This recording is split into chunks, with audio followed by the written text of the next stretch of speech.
നിന്നിറങ്ങിയാൽ തിരിച്ച് വീട്ടിലെത്തുമ്പോഴേക്ക് അതത് ദിവസം ലഭിക്കുന്ന ശമ്പളത്തിനേക്കാൾ വലിയ ആസ്തി തൻ്റെ ജീവിതത്തിൻ്റെ സൽക്കർമ്മത്തിൻ്റെ ഏടുകളിലേക്ക് എഴുതി വെക്കാൻ അവസരം ലഭിക്കുന്നവരാണ് ഗവൺമെൻറ് ജീവനക്കാർ. ഞങ്ങളതിന് സൗകര്യപ്പെടുത്തി കൊടുക്കണമെന്ന് എല്ലാ നിലക്കും ആഗ്രഹിക്കുന്ന ഭരണ സംവിധാനമാണ്. എക്കാലഘട്ടം ഇവിടെ ടീച്ചർ ഇരിക്കുന്നത്, പഴയ ജനപ്രതിനിധികൾ ഇരിക്കുന്നുണ്ട്, കഴിഞ്ഞ പോയവരാവട്ടെ, നിലവിലുള്ളവരാവട്ടെ, ഇനി വരുന്നവരാവട്ടെ, ആ മനോഗതിയിലുള്ളവരായിരിക്കും സ്വാഭാവികമായിട്ടും ജനപ്രതിനിധികളായിട്ട് വരുന്നവർ. അതതിൻ്റെ ഉത്തരവാദിത്വം കൂടിയാണ്. നമ്മൾ കഴിഞ്ഞ ബഡ്ജറ്റിൽ പ്രഖ്യാപിച്ചിരുന്നു, വരുന്ന ആർക്കും, പരാതി കൊടുക്കാൻ വരുന്ന ആർക്കും ഒരു മധുരം കൊടുത്ത് പറഞ്ഞയക്കണം എന്നുള്ളത്. കൗണ്ടറിൻ്റെ പണിയൊക്കെ കഴിഞ്ഞു, അതിൻ്റെ സ്പോൺസർഷിപ്പും പൂർത്തിയായി. അടുത്ത ആഴ്ച മുതൽ ഈ നഗരസഭയിൽ ആര് വന്നാലും പരാതിയോടൊപ്പം അവർക്കൊരു പായസവും കൂടി കൊടുത്ത് സ്നേഹത്തോടു കൂടി പറഞ്ഞയക്കും. അതിനകത്ത് ഒരാളെയും വ്യത്യാസപ്പെടുത്താതെ രാവിലെ മുതൽ വൈകിട്ട് വരെ പായസത്തിൻ്റെ കൗണ്ടർ തുറന്നു വെച്ച് ആര് പരാതിയുമായി വന്നാലും അവർക്ക് പായസം കൊടുക്കുക എന്നുള്ളത് മാത്രമല്ല, അതിനേക്കാൾ ജനപക്ഷമായിട്ടുള്ള പല പരിപാടികളും കോൺസെപ്റ്റുകളും നമ്മൾ ഫോം ചെയ്തിട്ടുണ്ട്. 2 ആഴ്ചക്കുള്ളിൽ കേരളത്തിലെ സർക്കാർ ഓഫീസുകളുടെ മുഖം മാറ്റി ഇവിടെ വന്നവന് ഇതെന്ത് ഓഫീസാണെന്ന് തോന്നിയതിന് പകരം ഞാൻ വന്നത് എന്ത് നല്ല ഓഫീസായിരുന്നു എന്ന് മനസ്സുകൊണ്ട് പ്രാർത്ഥിച്ചിറങ്ങുന്ന ഒരു ഇടമായി ഈ മലപ്പുറം നഗരസഭയുടെ ഓഫീസ് സംവിധാനത്തിനെ മാറ്റണം എന്നുള്ളതാണ് ഞങ്ങളുടെ ആത്മാർത്ഥമായിട്ടുള്ള താല്പര്യം. ആ പ്രവർത്തനങ്ങളുമായിട്ടാണ് മുന്നോട്ട് പോകുന്നത്. ദീർഘിച്ച് സംസാരിക്കുന്നില്ല. ഞങ്ങളെപ്പോലുള്ള ജനറേഷന്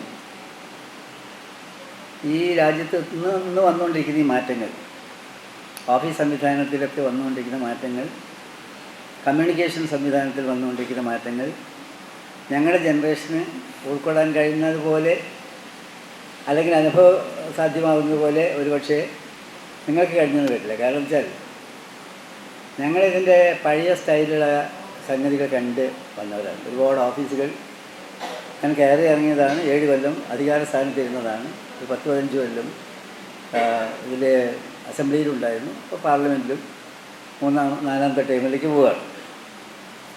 ഇതിൻ്റെ ഇന്നത്തെ ഈ ഓഫീസ് സംവിധാനത്തിൻ്റെ തികച്ചും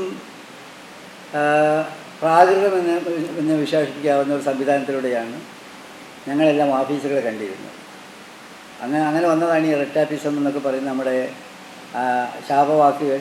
അതിനെപ്പറ്റിയൊക്കെ ധാരാളം നിങ്ങൾക്കും അറിയാം. പക്ഷെ ഞങ്ങൾ ആ കാലഘട്ടത്തിൽ ഭരണനിർവഹണം നടത്തിയ ആളുകളാണ്. ഞാൻ 91 മന്ത്രിയായി വരുന്ന സമയത്ത് മൊബൈൽ ഫോണും ഇല്ല, മറ്റ് സൗകര്യങ്ങളും ഇല്ല. കമ്പ്യൂട്ടറൈസേഷന് എന്നെ അതിൻ്റെ അവസാനത്തിലാണ് വരുന്നത്. അതിൻ്റെ ഒരു എക്സ്പെർട്ട് എന്നെ കൊണ്ടുപോയി കാണിച്ചിരുന്നു മൾട്ടിമീഡിയ കമ്പ്യൂട്ടർ എങ്ങനെ വർക്ക് ചെയ്യുന്നു എന്നുള്ളത് കാണിക്കാൻ വേണ്ടി. അപ്പോൾ ഒരു അത്ഭുതം കാണുന്നൊരു വിദ്യാർത്ഥിയെ പോലെ അത് കണ്ട ആൾ തന്നെ. അപ്പോൾ അത് വലിയ ഒരു മാറ്റമാണ്. അന്നത്തെ സാങ്കേതിക വിദ്യയല്ല ഇന്നുള്ളത്. പേപ്പർലെസ് ഓഫീസ് എന്ന നിലയിലേക്ക് നമ്മൾ പോയപ്പോൾ ഒരുപാട് മാറ്റങ്ങൾ വന്നു. ഡിസിഷൻ മേക്കിങ്ങിൻ്റെ സംഗതിയിലാണെങ്കിൽ പുതിയ കാലഘട്ടം ഒരുപാട് സൗകര്യങ്ങളുണ്ടാക്കി. കറപ്ഷൻ ഫ്രീ ആയിട്ടുള്ള ഒരു സംവിധാനത്തിലാണെങ്കിൽ ഈ നെറ്റ്വർക്കിംഗ് വലിയ തോതിൽ ഓൺലൈൻ ആയിട്ടെല്ലാം ചെയ്യുന്ന സംഗതി, അതൊക്കെ വളരെ വലിയ മാറ്റങ്ങളുണ്ടായതാണ്. ഞാനത് എൻ്റെ ഒരു റോള് പറഞ്ഞതെന്ന് പറഞ്ഞാൽ എനിക്ക് ആ കാലഘട്ടത്തിലെ ഏറ്റവും പിന്നോക്കമായിട്ടുള്ള അവസ്ഥയും കാണാൻ അവസരം ഉണ്ടായിട്ടുണ്ട്. ഇതിൻ്റെ മോഡേൺ ആയിട്ടുള്ള ഈ ഭാവവും കാണാൻ കഴിഞ്ഞിട്ടുണ്ട്. അപ്പോഴേ അതിൻ്റെ മധുരം മനസ്സിലാക്കുകയുള്ളൂ. അപ്പോൾ പക്ഷേ നമ്മൾ ചെയ്യേണ്ട സംഗതി ഇതെല്ലാം നല്ലതാണ്. നമ്മളതിൽ ചെയ്യേണ്ട സംഗതി എന്ന് പറയുന്നത് വളരെ ഈ ആധുനികമായ സംവിധാനങ്ങൾ ഉപയോഗപ്പെടുത്തുന്ന കാര്യത്തിലും നന്നായിട്ട് ചെയ്യുന്നുണ്ടെന്ന് എനിക്കറിയാം.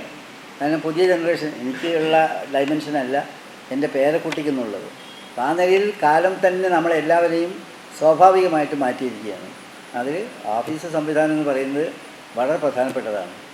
ഓഫീസിൻ്റെ ഒരു സാഹചര്യം എന്ന് പറയുന്നത് കുറച്ചുകൂടി ഭംഗിയുള്ളതായാൽ, അതിൽ കുറച്ചുകൂടി സുതാര്യമായിരുന്നാൽ, അതിൻ്റെ ആ ലേ ഔട്ടും അതിൽ കാറ്റും പഠിച്ചും കിടക്കുന്ന സംഗതിയും ഒക്കെ എന്ന് പറയുന്നത് നമ്മൾ ആസ്വദിക്കണമെങ്കിൽ നമ്മൾ അതോടൊപ്പം എക്വിപ്പ് ചെയ്യപ്പെടണം എന്നുള്ളത് എല്ലാവർക്കും അറിയാവുന്ന കാര്യമാണ്.